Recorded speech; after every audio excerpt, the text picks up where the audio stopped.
Hello बच्चों, आज हम लोग कॉलिगेटिव प्रॉपर्टीज़ के लास्ट टॉपिक को और आगे बढ़ाएंगे। और पिछले 3 टॉपिक्स में हम लोगों ने पढ़ा था 3 बातों को। वो 3 बातें थी: relative lowering of vapour pressure, elevation of boiling point, depression of freezing point. Last topic जो कॉलिगेटिव प्रॉपर्टीज का है वो है ऑस्मोसिस, और इसी से रिलेटेड 2 और टर्म्स हैं, osmotic pressure and reverse osmosis. तो 1 बाय 1 हम लोग इसको पढ़ेंगे।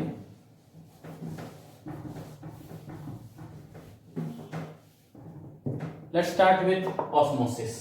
What is osmosis? ऑस्मोसिस क्या है? It is a colligative property. Naturally ये एक कॉलिगेटिव प्रॉपर्टी है। इस ऑस्मोसिस को समझने के लिए लेट्स कंसीडर एन एग्जांपल। हम लोग एक एग्जांपल को समझते हैं। एक कंटेनर लेते हैं हम लोग, और उस कंटेनर में इस तरीके से हम लोग उस कंटेनर में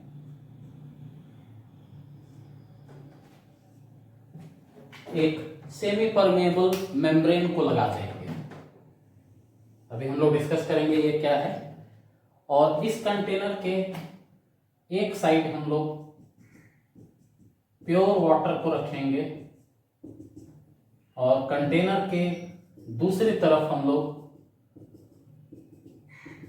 वाटर में किसी एक नॉन वोलेटाइल सॉल्यूट को मिक्स कर देंगे। लेट्स कंसीडर, इस तरफ हम लोगों ने H2O के साथ में कॉमन सॉल्ट मिक्स कर दिया है, NaCl मिक्स कर दिया है, और इस तरफ जो है वो हमारा प्योर सॉल्वेंट है, प्योर वाटर, ओनली H2O। ये बीच में हम लोगों ने इसमें फिक्स किया है सेमी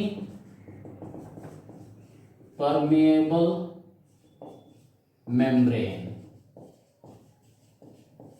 सेमी परमेएबल मेम्ब्रेन, ये सेटअप हम लोगों ने यहाँ पे एस्टैब्लिश किया है। और अब इसके बारे में समझेंगे। ऑस्मोसिस क्या है? Osmosis is a spontaneous movement. Spontaneous movement किसका स्पॉन्टेनियस मूवमेंट है? Spontaneous movement of solvent only. Spontaneous का मतलब होता है जो स्वतः हो, जो अपने आप होती हो, which takes place by its own। Spontaneous movement होता है सॉल्वेंट का केवल, ओनली सॉल्वेंट। तो हम लोगों ने इस एग्जांपल में लिया है only solvent, that is water. It is universal solvent. Only solvent का मूवमेंट होता है थ्रू सेमी परमेएबल मेम्ब्रेन। अब ये सेमी परमेएबल मेम्ब्रेन क्या है? सेमी, सेमी मतलब हाफ। तो हाफ क्या? तो एक सॉल्यूशन में 2 कंपोनेंट्स होते हैं, सॉल्यूट एंड सॉल्वेंट। उसमें से सिर्फ सॉल्वेंट को पास होने दे, तो सेमी परमेएबल, परमिट करना, जाने देना। मेम्ब्रेन मतलब झिल्ली, तो आधे चीजों को अपने में से क्रॉस करने देने वाली कोई सब्सटेंस, चाहे वो नेचुरल हो या मैनमेड आर्टिफिशियल हो, झिल्ली नुमा चीज हो, वो कहलाती है सेमी परमेएबल मेम्ब्रेन। तो ऑस्मोसिस वो फेनोमेना है जहां पर एक स्पॉन्टेनियस मूवमेंट होता है केवल सॉल्वेंट का through semi permeable membrane. Semi permeable membrane के थ्रू होता है, जहां सॉल्वेंट मूव करता है from higher concentration of solvent towards lower concentration of solution. ये हमने सॉल्यूशन लिया है, इस सॉल्यूशन में वाटर के साथ अब सॉल्ट आ गया, तो यहां पर वाटर का कंसंट्रेशन कम हो गया, तो higher concentration of pure solvent water का मूवमेंट होगा towards lower concentration of the solvent in the solution. वो फेनोमेना ही जो है वो कहलाता है ऑस्मोसिस। अब 2-3 बातों को हम लोग यहां पर क्लियर करेंगे। सेमी परमेएबल मेम्ब्रेन का एक कॉमन एग्जांपल मैं देता हूं। हम लोग जब घरों में चाय बनाते हैं, तो चाय बनाने के बाद हम लोग जब उसको छानते हैं, तो चाय छन्नी में से चाय क्रॉस कर जाता है और पत्तियां वहीं रह जाती हैं। तो वो चाहे छन्नी जो है वो सेमी परमेबल मेम्ब्रेन के जैसा काम कर रहा है। वो लिक्विड वाले चाय को क्रॉस करने दिया, लेकिन लीफ को, पत्तियों को, चाय पत्ती को रोक लिया, उसने किसी एक को क्रॉस करने दिया, इसलिए वो सेमी परमेबल मेम्ब्रेन है। ओके, इसी तरह से नेचुरली हमारे बॉडी में भी, प्लांट और एनिमल में भी सेमी परमेबल मेम्ब्रेन होते हैं। हमारे सेल्स में जो कोशिका झिल्ली, सेल मेम्ब्रेन्स होते हैं, they act as semi permeable membrane. कुछ नेचुरल मेम्ब्रेन्स की बात करूं मैं तो गोट, शीप, पिग, इनके ब्लैडर्स, इनकी जो आंतें होती हैं, बड़ी आंत, उनको हम लोग यूज करते हैं सेमी परमेबल मेम्ब्रेन के जैसा, और इनके काफी इलोंगेटेड, काफी खींचकर फैलाया हुआ जो गोट, शिप और पिग का जो इंटेस्टाइन और उनके गट्स होते हैं वो काम करते हैं सेमी परमेबल मेम्ब्रेन का। हमारे सेल के सेल वॉल काम करते हैं सेमी परमेबल मेम्ब्रेन का। These are some natural example. कुछ आर्टिफिशियल एग्जांपल में सेमी परमेबल मेम्ब्रेन के लिए हैं सेलोफेन। सेलोफेन क्या है? सेलुलोज को केमिकली ट्रीट कर कर बनाया जाता है पतला झिल्ली नुमा प्लास्टिक जैसा दिखने वाला सब्सटेंस, जिसको पैकेजिंग में यूज किया जाता है, वो cellophane. It act as semi permeable membrane. उसी तरह से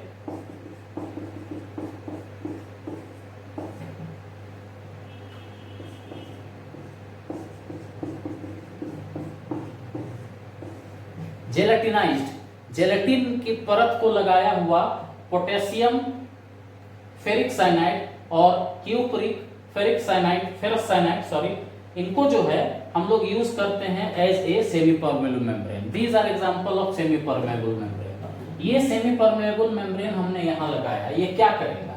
ये केवल वाटर के मूवमेंट को, या वाटर के जगह पर कोई भी दूसरा सॉल्वेंट रहे उसके मूवमेंट को अपने में से होने देगा टुवर्ड्स ऐसे प्रकार के सॉल्यूशन में या ऐसे प्रकार के लिक्विड पोर्शन में जहां पर वाटर का या जिसको भी हमने सॉल्वेंट लिया है उसका कंसंट्रेशन खुद का लो हो, उसकी ओर मूवमेंट। तो उसकी ओर मूवमेंट अगर हुआ तो इस बातों को अगर हम लोग बोलें, प्योर सॉल्वेंट को अगर हम लोग कंसीडर करें,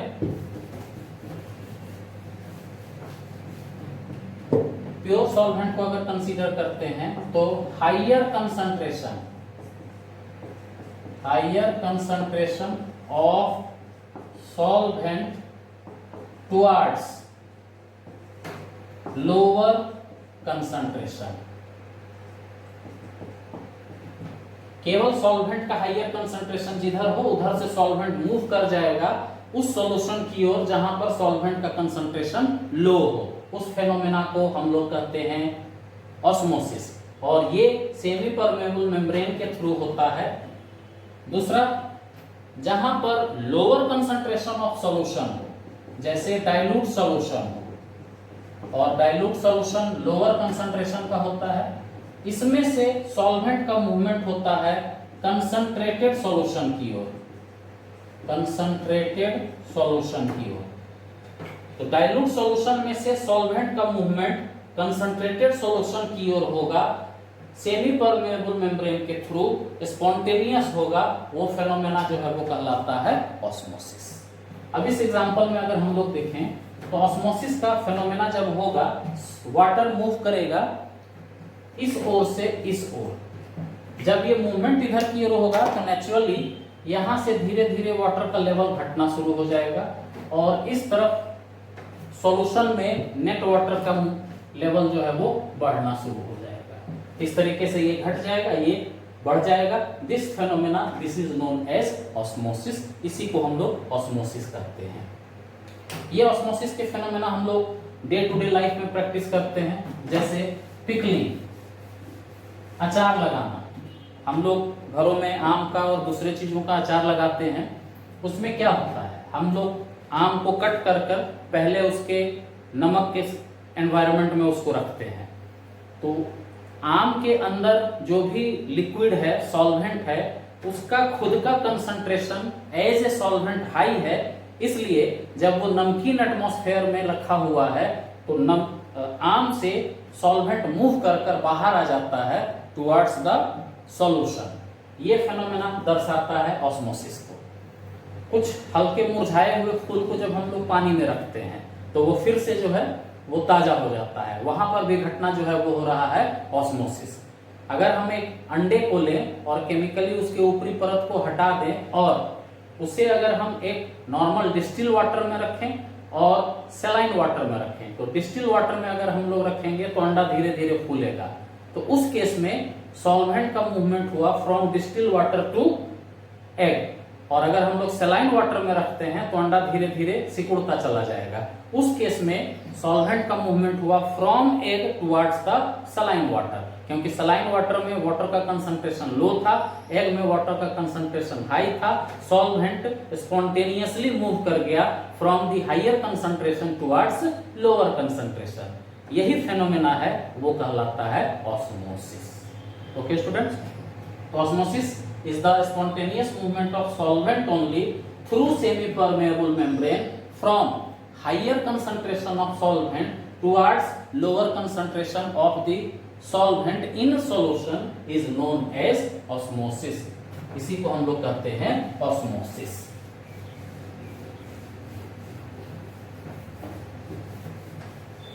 अब इस osmosis से रिलेटेड है नेक्स्ट टर्म osmotic pressure। ये एग्जांपल हम लोग कंसीडर कर रहे हैं ऑस्मोसिस का। ऑस्मोटिक प्रेशर, ऑस्मोटिक प्रेशर को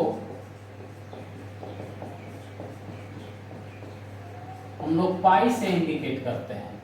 osmotic pressure is indicated by pi, P से न दिखाकर इसको हम लोग पाई से दिखाते हैं। क्या है ऑस्मोटिक प्रेशर? ऑस्मोटिक प्रेशर वो अप्लाइड एक्सटर्नल प्रेशर है, the minimum applied external pressure. कहां अप्लाई होगा? वो अप्लाई होगा टुवर्ड्स द सॉल्यूशन। इस सॉल्यूशन की ओर अप्लाई किया हुआ वो minimum external pressure which stops the process of osmosis. अगर हम इधर प्रेशर लगाएं और उस लगाए हुए प्रेशर के कारण ये ऑस्मोसिस का फेनोमेना स्टॉप हो जाए तो वो अप्लाइड एक्सटर्नल प्रेशर ही कहलाता है osmotic pressure. That applied external pressure is known as osmotic pressure and it is indicated by पाई।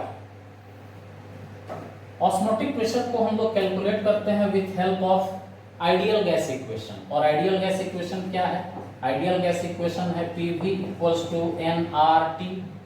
लेकिन ऑस्मोटिक प्रेशर के लिए हम लोग यहाँ P के जगह पर पाई को यूज करेंगे, क्योंकि ये प्रेशर हम लोग कैलकुलेट कर रहे हैं इन ए सॉल्यूशन, नॉट इन ए गैसियर। ये एप्लीकेबल है फॉर गैसेस, लेकिन हम लोग ये सारा कैलकुलेशन, सारा चीज जो है एक सॉल्यूशन के लिए पढ़ रहे हैं। Therefore we will consider P as pi. हम लोग यहाँ पर P को पाई के जैसा करेंगे।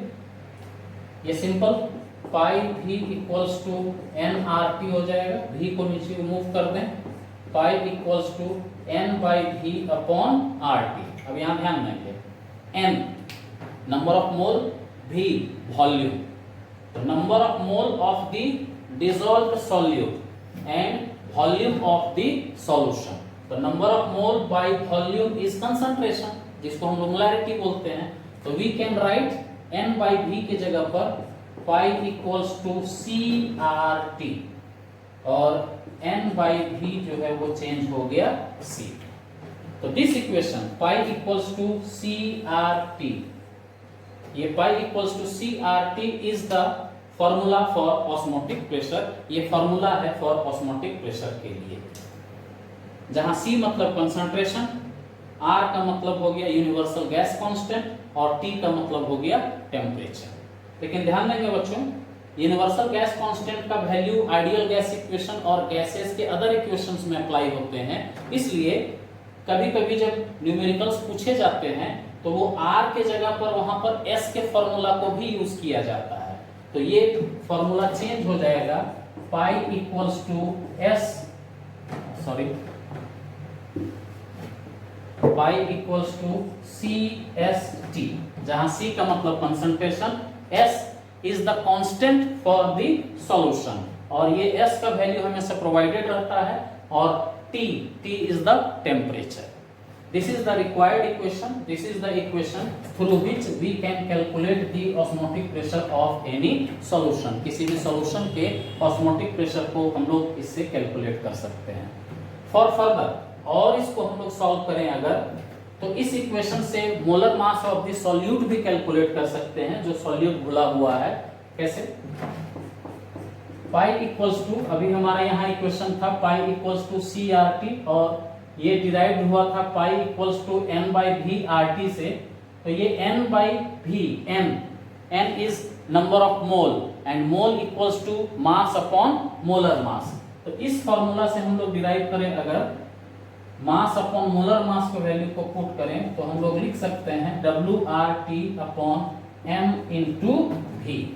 W mass of the solute, R या एस दोनों में से कुछ भी लिखा हो सकता है, T temperature, M molar mass, V volume. यहां से हम लोग सिर्फ एम को कैलकुलेट कर सकते हैं. M equals to W R T upon pi. This is the calculation for, ये कैलकुलेशन हो गया जहां पर हम लोग दिए गए सॉल्यूशन में सॉल्यूट के मोलर मास को कैलकुलेट कर सकते हैं. Okay students, this is osmotic pressure. ये ऑस्मोटिक प्रेशर है.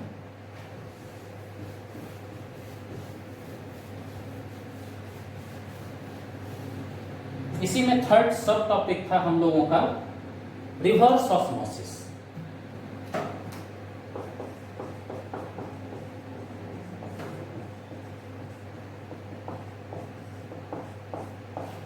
रिवर्स ऑस्मोसिस, इसको शॉर्ट में हम लोग बोलेंगे RO. What is reverse osmosis? इसको फिर से इस एग्जांपल के थ्रू हम लोग देखेंगे.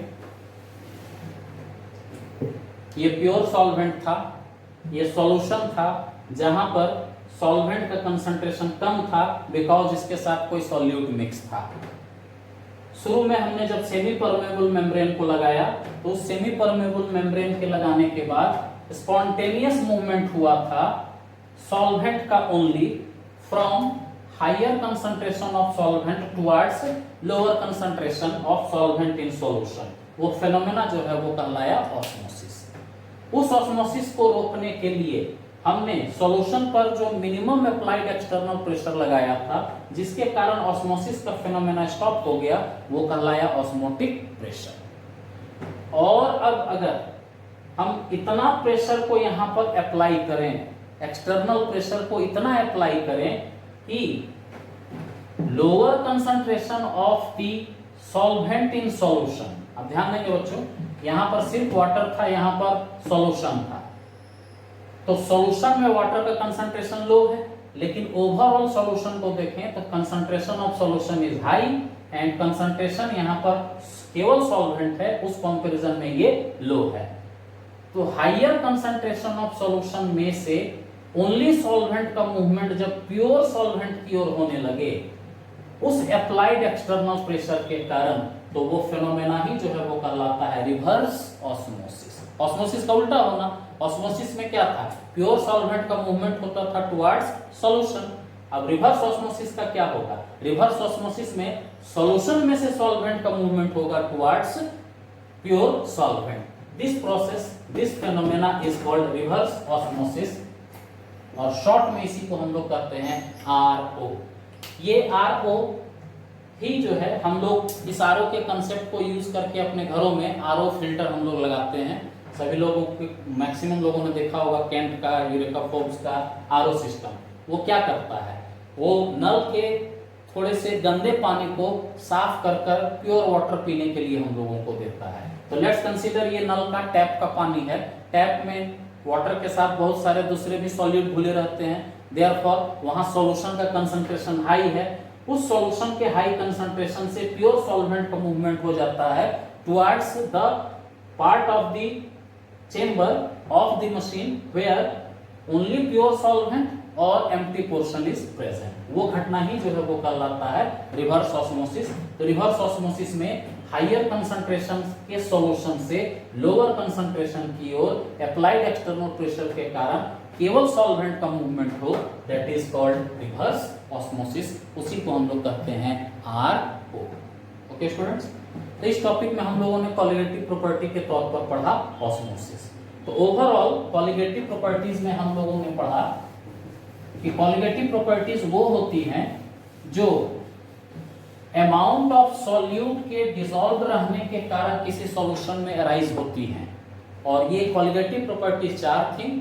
Relative lowering of vapour pressure RLVP, जिसमें हम लोगों ने काफी डेरिवेशन देखा, elevation of boiling point, freezing of depression of freezing point, and last topic अभी हम लोगों ने पढ़ा osmosis, osmotic pressure and reverse osmosis.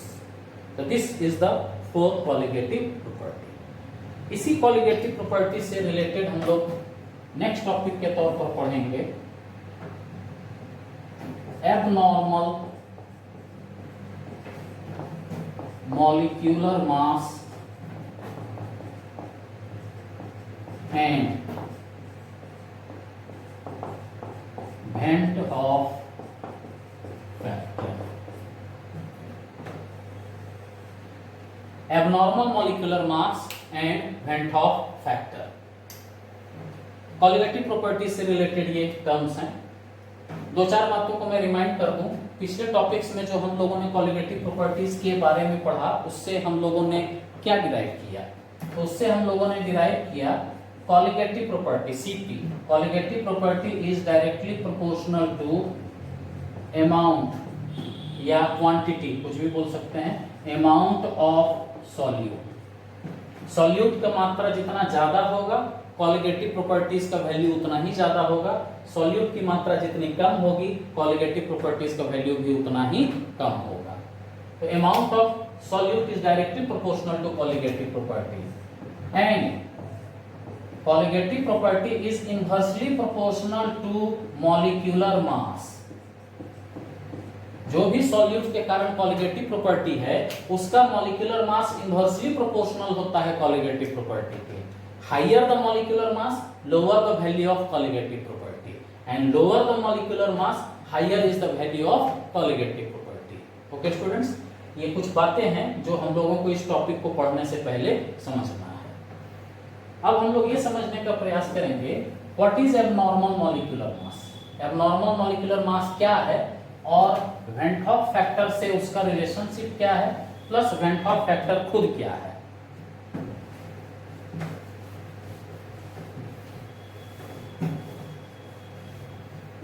Topic के नाम से हम लोगों ने देखा जैसे एबनॉर्मल मॉलिक्यूलर मास, मॉलिक्यूलर मास का एबनॉर्मल हो जाना मतलब नॉर्मल नहीं होना। तो किसी भी सॉल्यूशन में सॉल्यूट के कारण मॉलिक्यूलर मास एबनॉर्मल कब हो सकता है?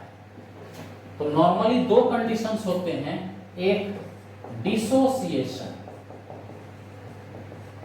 सॉल्यूट का सॉल्वेंट में जाने के बाद उसके अपने आयंस में या डिफरेंट कंपोनेंट्स में डिसोसिएट कर जाना, टूट कर डिकम्पोज होकर चेंज हो जाना, तो वो डिसोसिएशन के कारण, या एसोसिएशन या एसोसिएशन के कारण। हम लोगों ने जो भी सॉल्यूट लिया था वो सॉल्वेंट में जाने के बाद जब सॉल्यूशन बनाया तो सॉल्यूट के मॉलिक्यूल्स आपस में एसोसिएट कर गए। तो उनके एसोसिएट करने के कारण या डिसोसिएट करने के कारण एबनॉर्मल मॉलिक्यूलर मासेस अराइज होते हैं। Let's consider example of each.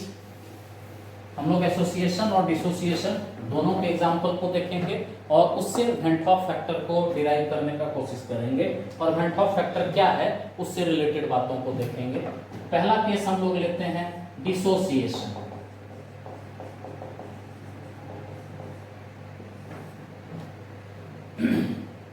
Dissociation, let's consider a solute NaCl in aqueous medium. ये NaCl हम लोगों ने लिया 1 मोल और मोलर मास में देखेंगे दिस इज 58.5 ग्राम पर मोल। जब एक्वस सॉल्यूशन में जब हम लोग इसको वाटर में डालते हैं तो it decomposes, it dissociates into Na+ and Cl-। हम लोगों ने डाला 1 मोल NaCl का, लेकिन सॉल्वेंट में जाते ही वो डिकम्पोज कर गया और 2 सेपरेट एंटिटी बना लिया। तो इसको भी हम लोग कंसीडर कर सकते हैं 1 mole of sodium ion and 1 mole of chlorine ion. तो हम लोगों ने उसमें डाला 1 मोल और पाया 2 मोल, ये 2 मोल हो गया। तो ये एबनॉर्मेलिटी आ गया, मोलर नंबर ऑफ मोल्स में एबनॉर्मेलिटी आ गया। सॉल्यूशन में हम लोगों ने 1 मोल डाला था, लेकिन आफ्टर डिकम्पोजिशन हम लोगों को वो 2 मोल मिला, जिसके कारण ये एबनॉर्मल हो गया उसका मॉलिक्यूलर मास। मॉलिक्यूलर मास कैसे एबनॉर्मल होगा? हम लोगों ने डाला 58.5 ग्राम और ये डिकम्पोज कर गया, दोनों सेपरेट हो गया, ये 23 ग्राम और ये 35.5 ग्राम। इन टर्म्स ऑफ मोल भी देखेंगे तो वो अब नॉर्मल नहीं है, और in terms of molar mass भी देखेंगे तो वो नॉर्मल नहीं है। इस केस में अगर हम लोग वेंट हॉफ फैक्टर को कैलकुलेट करें, वेंट हॉफ फैक्टर, आई से हम लोग वेंट हॉफ फैक्टर को सिंबलाइज करते हैं, और वेंट हॉफ फैक्टर का फॉर्मूला है observed colligative property upon theoretical colligative property।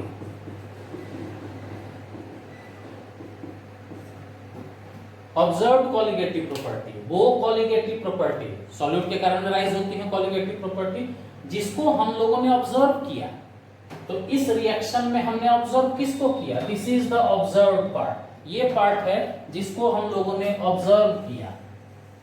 This is observed colligative property and this is theoretical colligative property. 1 मोल हम लोगों ने लिया था सॉल्यूट को, तो यहां पर अगर हम लोग वैल्यू को पुट करें, ऑब्जर्व्ड कॉलिगेटिव प्रॉपर्टी का वैल्यू है 2 मोल और थियोरेटिकल कॉलिगेटिव प्रॉपर्टी का है 1 मोल, इसलिए I इक्वल्स टू 2/1 बराबर 2। Therefore I is always greater than 1। अगर किसी भी सॉल्यूशन में सॉल्यूट का डिसोसिएशन हो जाए तो वैसे केस में हम जब वेंट हॉफ फैक्टर को कैलकुलेट करेंगे उस सॉल्यूशन के लिए, तो उस वेंट हॉफ फैक्टर का वैल्यू हमेशा ग्रेटर देन 1 होता है। ओके स्टूडेंट्स, अब हम लोग यहां से डिग्री ऑफ डिसोसिएशन को कैलकुलेट करेंगे। डिग्री ऑफ डिसोसिएशन अल्फा,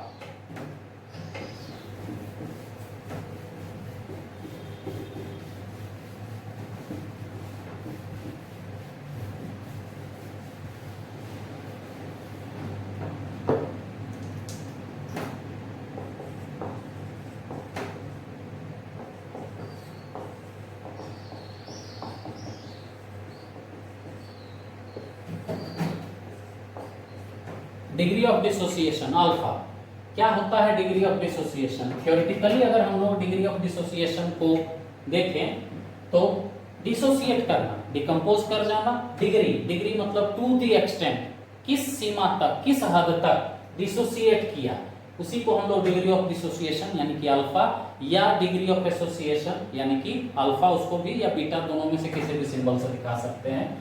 तो डिग्री ऑफ डिसोसिएशन का फॉर्मूला है number of moles dissociated upon total number of moles taken.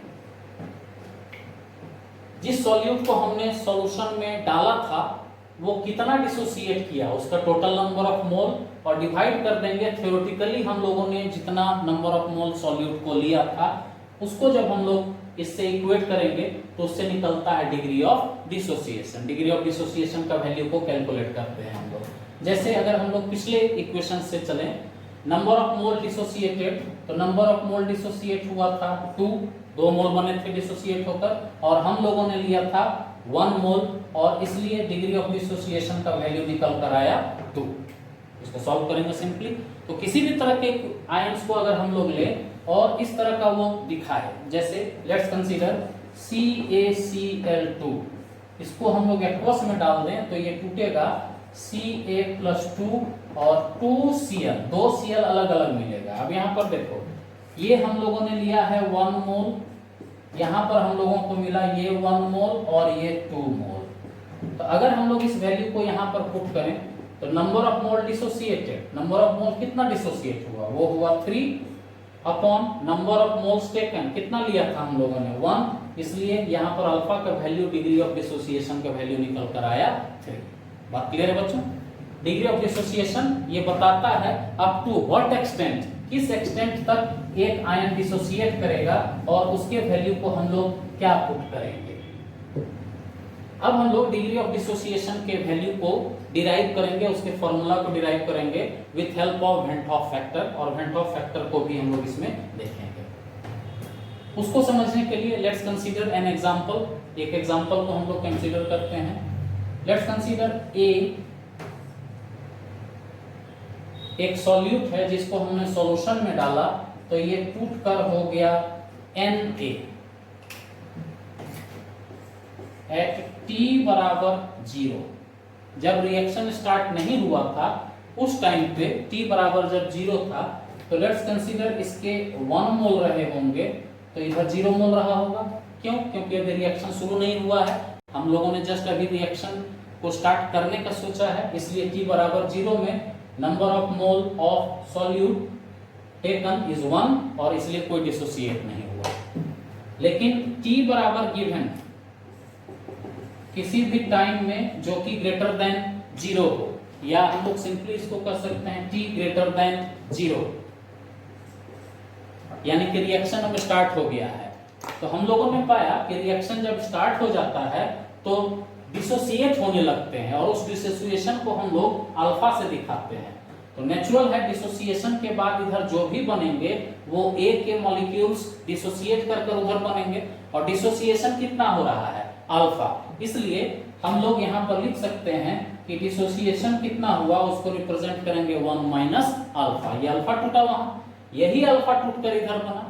तो अगर ये 1 से 0 था और अल्फा टूटा यहाँ पर, तो नेचुरल है यहाँ पर बना होगा क्या? N alpha. ये बना होगा एन अल्फा। अल्फा टूटा तो यहाँ पर इससे डिराइव करेंगे अगर वैल्यू को, तो एन अल्फा बना होगा।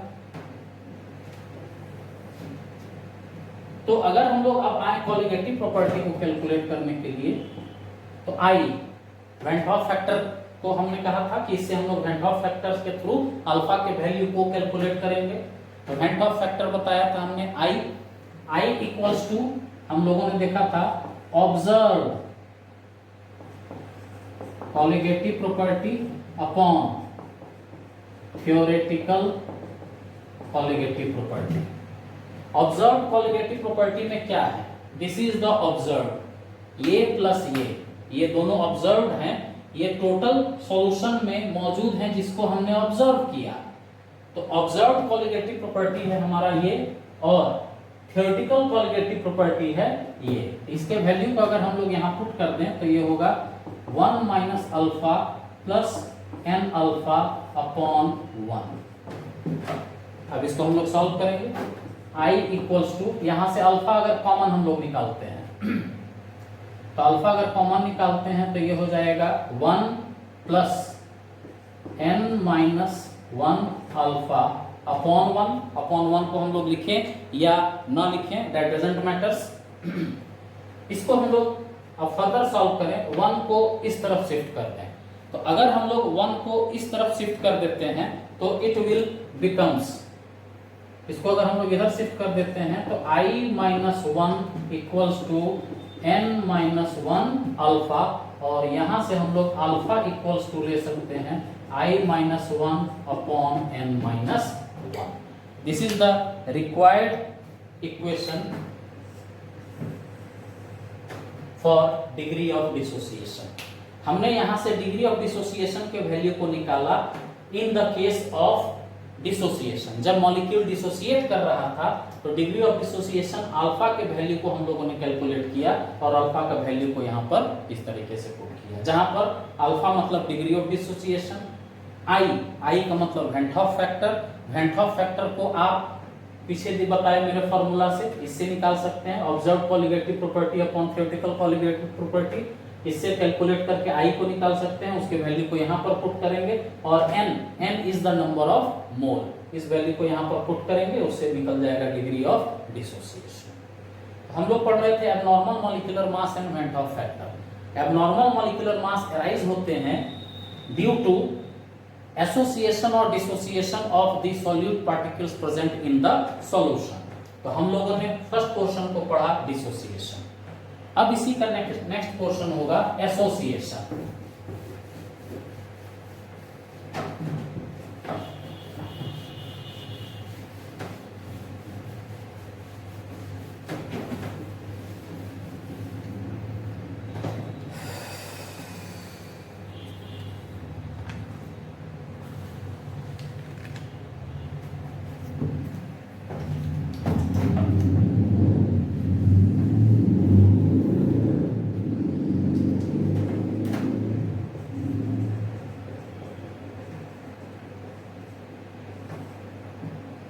जब दिए गए सॉल्यूशन में सॉल्वेंट में मौजूद सॉल्यूट जब एसोसिएट करते हैं, तो let's consider example of association.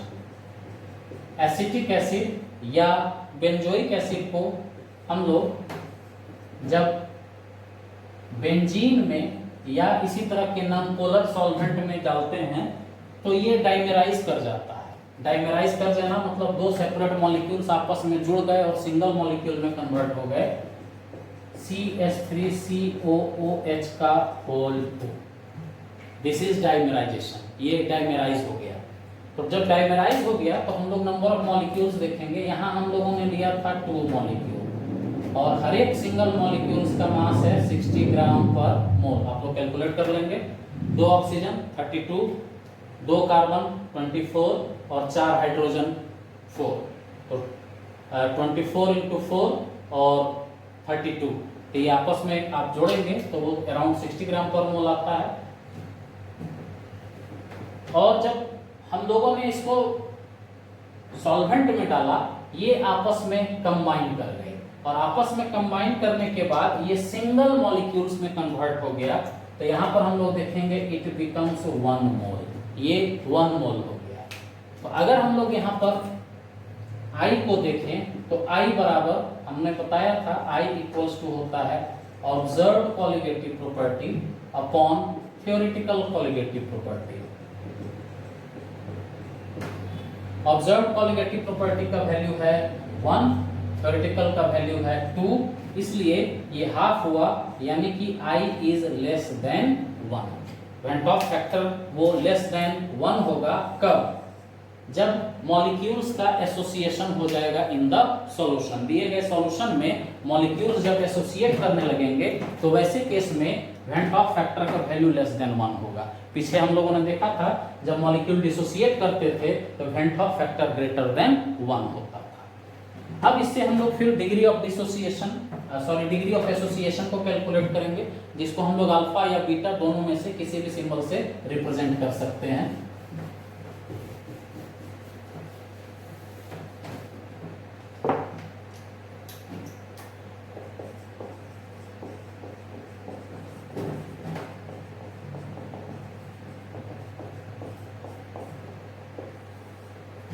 Degree of association,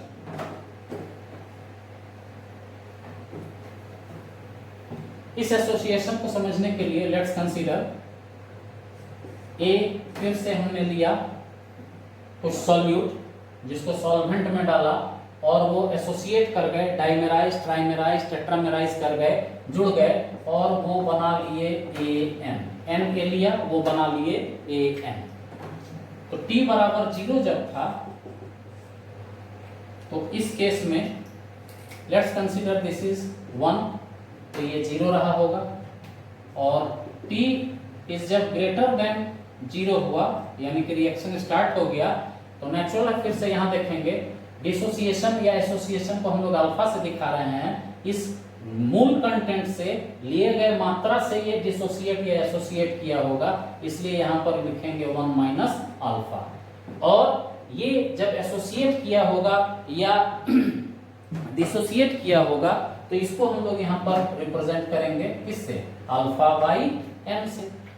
जब एसोसिएट किया था डिसोसिएट किया था तो हमने एन अल्फा बताया था, और जब एसोसिएट कर गया तो वो अब अल्फा बाई एन हो जाएगा। तो सिंपल है। अब यहीं से हम लोग वैल्यू को डिराइव कर लेंगे। हमने बताया I equals to observe colligative property और upon theoretical colligative property. Observed colligative property है हमारा ये, this is the observed colligative property and this is the theoretical colligative property.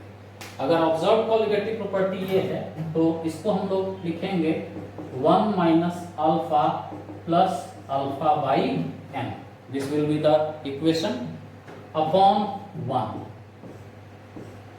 यहां से अगर हम लोग अल्फा को कॉमन लें तो अल्फा को कॉमन लेंगे तो ये क्या चेंज करेगा, 1 plus alpha into 1 by N minus 1।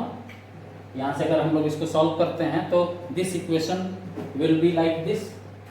इसको हम लोग सॉल्व करें, लेट्स कंसीडर यहां से हम लोगों ने इसको सॉल्व करना शुरू किया, सॉरी आई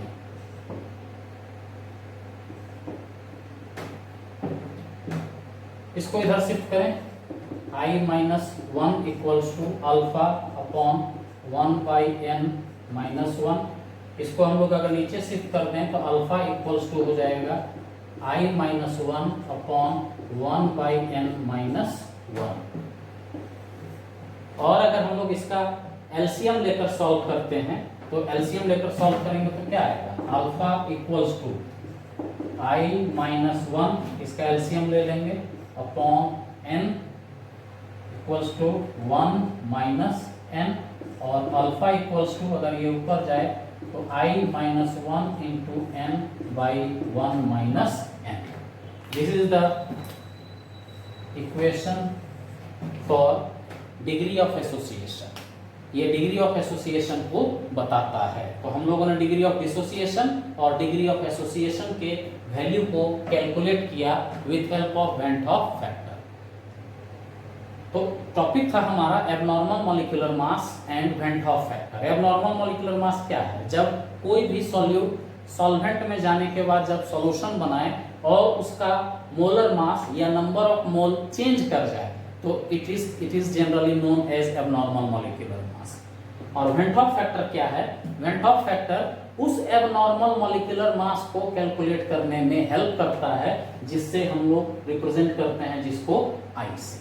ओके स्टूडेंट्स, तो ये हमारा था आज का second topic, abnormal molecular mass and when Hoff factor. Last topic हमारा इस चैप्टर का रह गया एक एजियोट्रॉप्स और एजियोट्रॉपिक मिक्सचर।